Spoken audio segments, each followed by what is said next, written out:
to try to get into the player's shoes? I think Threads is much better if you actually get towards the target near. You get the chains off and you get more attacks on because you get better attack speed. Phase gives you more chasing power and more damage, so your slide does more.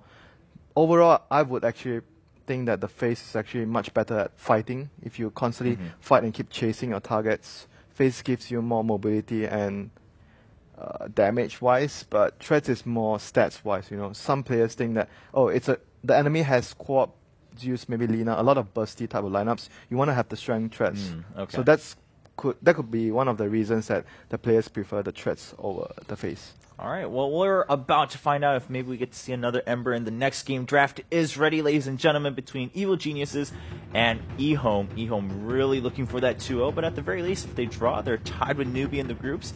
Not a bad place to be. And EG kicking things off with a Gyro and Dazzleman. Once again, just going for maybe a little bit more specific fans. Of course, Gyro pretty common, but Dazzle has been on the rise. Not every team prioritizing Dazzle so high yet.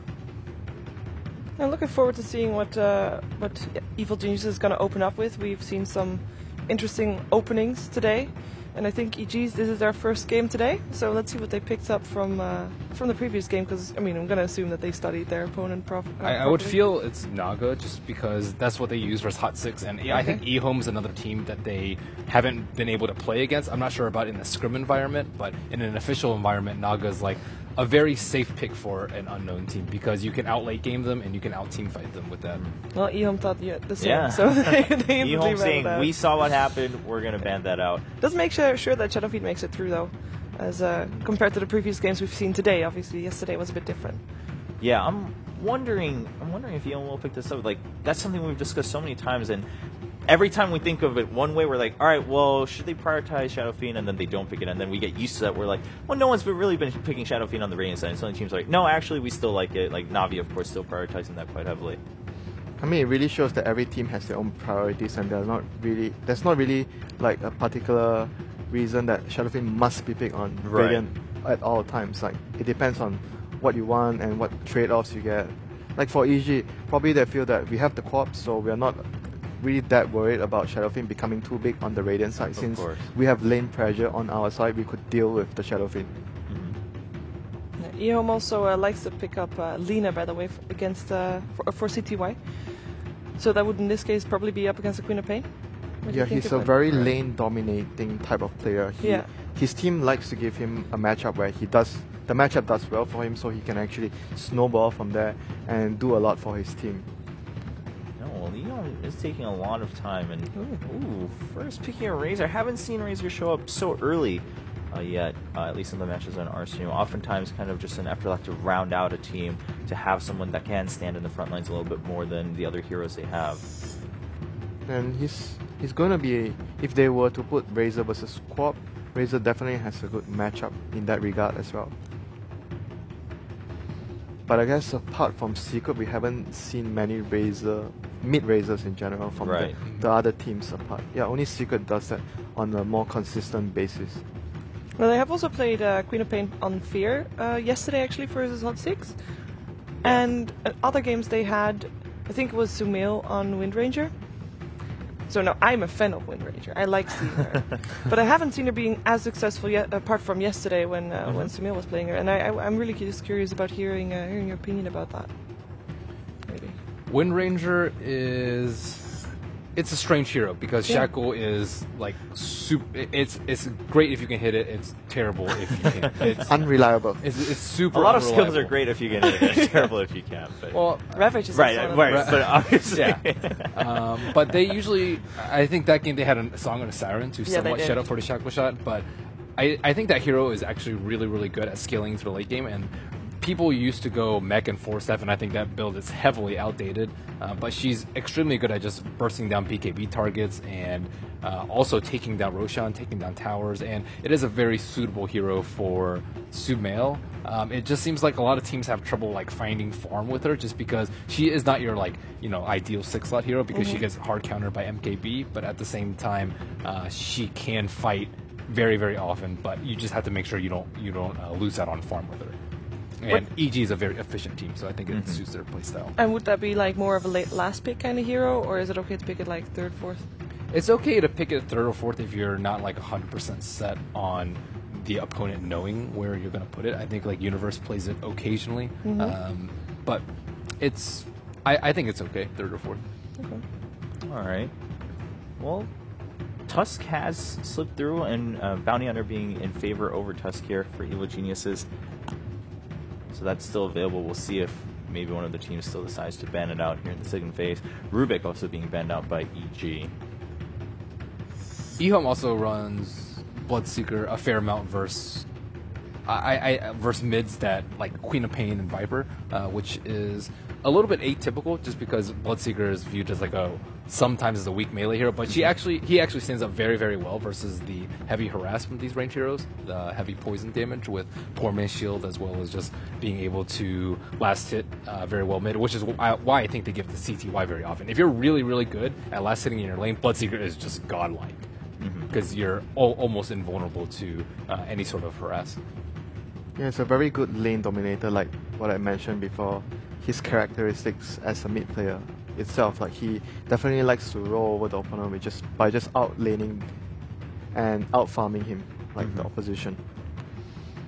So that definitely is a very good way of utilizing what they have on CTY. I'm curious if you're going to see a Witch Doctor this game. So far, DDC has been kind of countered. Both Dazzle, that he's played in most of the games, banned out, as well as the Rubik. And I wouldn't mind seeing him on the Witch Doctor. So far, it seems to fit. Yeah, it might actually be that case because they ban out Wyvern. It means that they want to go for maybe very heavy physical damage type of lineup. Undying made it through. Yeah, Undying makes it through and does get picked up. Yeah, I mean, now just given that we have so many heroes with the high priority, we always kind of slip by one of them, and they do show up again. What do you make of the PL ban? I mean, we saw, especially during the wildcard plans, we saw a lot of PL being picked and banned. Then not so much here as we entered the group stage. Might actually mean that they want to go 5-man take towers. They have Razor plus Undying now, and they do not want to deal with like split push. But of course, there's still anti-mage. There's still like maybe even a Tinker that EG occasionally picks up to deal with 5-man. But the other reason will probably be because PL is one of the, I would say, better heroes. Like you can doppelganger in a fight to kill the tombstone, like to focus it easier. That might be the reason as well. Okay.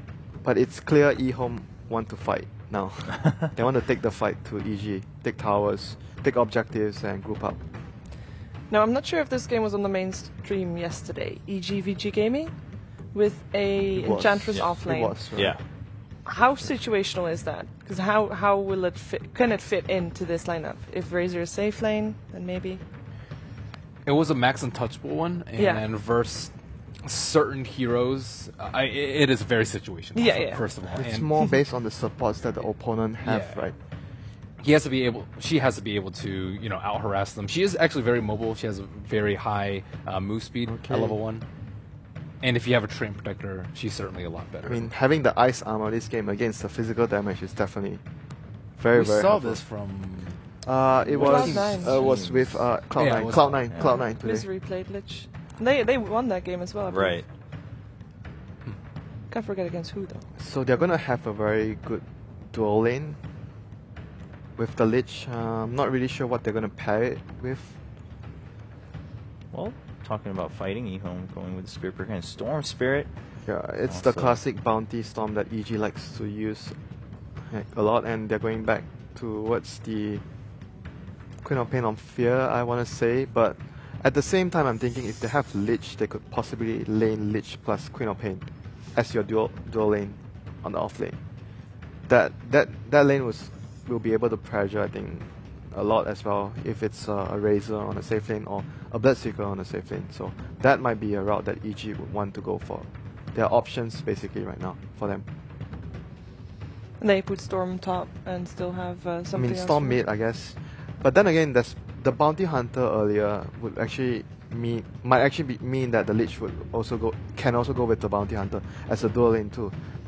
So there are definitely a lot of options that EG can go for right now.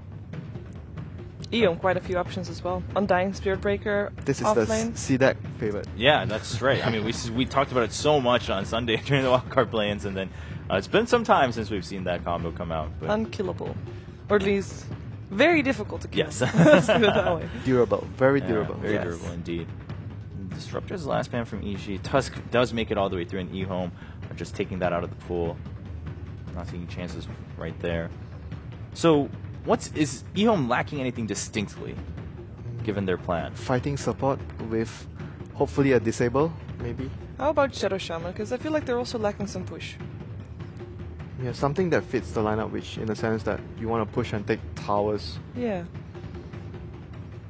Yeah, I think EG's team fight is actually a little bit weak right now. Storm, not the best. Bounty Hunter is okay. Lich is only good if you have a lot of wave clear. I think that eHome can heavy commit to 5-man pushes, and EG might be in a little bit of trouble just because they don't have a good delay tactic or super reliable late game carry. I think if eHome commits to like another team fight pusher sort of thing, they need something like Phoenix or even Disable Clockwork. I think is fine with them. Right on. I mean, if eHome goes with the Shadow Shaman, we saw this similarly yesterday, right? That's gonna spell some trouble if he has to just start splitting and then Storm shows up, Bounty shows up. It sounded like it might be some trouble, but they're gonna go with Lion. Yeah, it's very directed towards the Storm. Like, you want to have a disable that you can actually reliably use on the Storm all the time when he jumps around. And we always talk about, okay, then you have a Lion. You know, the lane is bad, but in the game right now, eHome has a core that is very good in the laning phase, which is the Razor, like their carry. So that sort of balances out that Lion is very weak in the lane. So I could actually see that the Lion having a good time pulling, getting levels, and later on get a dagger to counteract the Storm Spray in the team fights. Okay. What about for EG then? You guys discussed it briefly. They do seem to be lacking in the department of really having a solid team fight overall. I'm surprised Clockwork is still in the pool because I think it'd be pretty good. And Universe's Clockwork is very strong. Yeah, but they are all durable targets except True. the Lion. So you